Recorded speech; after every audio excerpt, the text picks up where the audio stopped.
Wheatgrass, the detoxifying, immune-boosting, natural cleansing tonic and living agent used worldwide to fortify your health and enhance your well-being.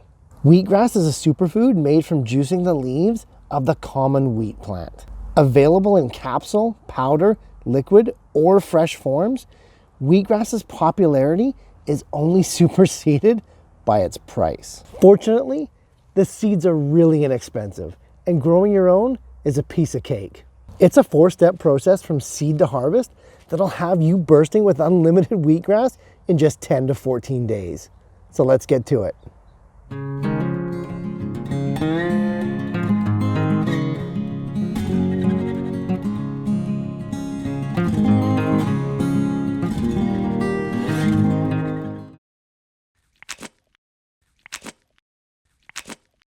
As we mentioned, wheatgrass is simply the sprouted seed of the common wheat plant. The seeds are available at most health food stores as well as online and are quite inexpensive for how much wheatgrass they can grow. To get started, we're going to need 4 things: a container, organic potting mix, water, and the seeds themselves. The whole process from seed right to harvest is less than 14 days. So let's get started. Of the 4 steps to growing your own wheatgrass at home, steps 1 and 3 are the most critical. For step 1, we need to soak our seeds for 24 to 32 hours, rinsing every 8 hours. The goal here is to loosen the seed coats to prep the seeds for their germination. However, the seeds cannot simply sit in the water for those 24 to 32 hours. You have to rinse those seeds every 8 hours or they will ferment and die. This is the key, and it will directly affect your germination rates. To reiterate and put emphasis on the point, you must rinse the seeds and give them fresh water at this stage every 8 hours. While the seeds are soaking, let's prepare our trays or containers. Wheatgrass can grow in just about anything. And unlike typical plants and crops, we don't have to worry about drainage, which means we don't have to use traditional pots and containers. As this is a 10-day crop with maybe a single watering at the later stages of growth, we don't have to worry about drainage holes. So we can use anything from cups, mugs, deli containers, even those 10-20 nursery trays if you want to grow large amounts. 2 inches deep is all that's required, so my suggestion is to use small deli cups such as these ones here to grow your first couple of crops in. That way you can get familiar with the process without wasting too many seeds and without wasting too much soil. Next up, we need to choose our soil. This part is just as easy.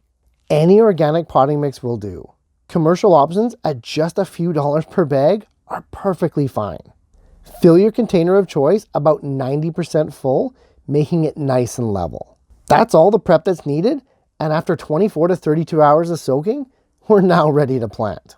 Give your seeds one final rinse and strain, and step 1 is successfully behind us. You may notice the wheatgrass seeds already starting to sprout here. Don't worry, that's completely normal. On the flip side, if your seeds haven't sprouted, also don't worry, they will soon. For planting, unlike regular seeds, we don't want to bury the wheatgrass. We're simply going to place the seeds right on the surface of the soil. Make sure that all the soil is covered, leaving none of it exposed, but try not to pile the seeds too high on top of each other, about 2 layers maximum. Cover the tops of those containers so they don't dry out. And this brings us to the most crucial step. This is where most wheatgrass crops are gonna fail if it's not done carefully. There is about a 2 to 4 day critical window where the wheatgrass seeds are germinating, fully exposed, trying to root themselves. Until that initial taproot can actually find the soil, the seed still has the possibility of drying out and dying. This is why we cover those seeds after planting. Once that root finds the soil, the plant becomes essentially bulletproof, but until then, just know that the success of the crop rests on this one important step. For me, to ensure success, I simply mist my seeds 1 to 2 times a day during that 2-day window.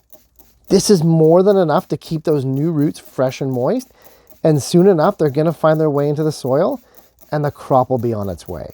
Within 3 to 4 days after planting, greenish white roots start to appear. They grow really fast at this point, so remove those container covers. After this, we have about a week or less until the crop is fully grown. Once the shoots really get going, the blades are going to transpire a bit more, so this is where you might need to water. Usually around days 7, 8, and 9 is the best time to do that.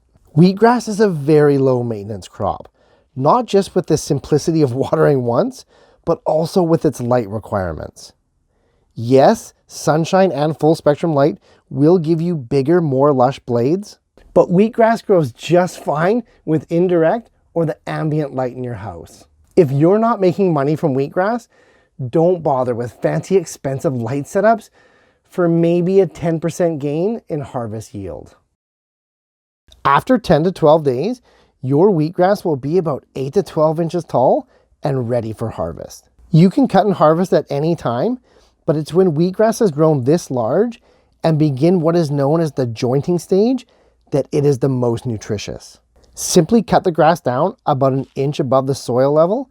It's as easy as that. Most likely, your wheatgrass crops will continue to grow, giving you a second crop in another 5 to 7 days. Amazing. Now, wheatgrass can't be consumed whole. We lack the ability to digest the cellulose and the fiber. Most wheatgrass is juiced, consumed in smoothies, with fruit juice, or for the brave, straight up.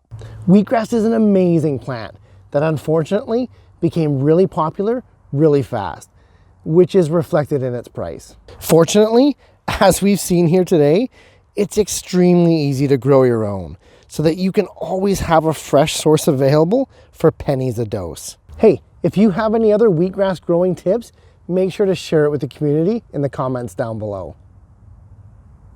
Also, if any of you are on Facebook, head on over and join our gardening group called Growing Better. The group has grown phenomenally fast, yet it will never lose its sense of community or its welcoming feel. If you're passionate about growing epic organic fruits, herbs, and veggies for you and your family, the Growing Better group is a great place to hang out, share, learn, and grow. Hey, thanks for watching, guys. If you're getting value in this and the other series that I'm doing on YouTube, hit those like, share, and subscribe buttons if you'd be so kind, and I'll see you in the next video.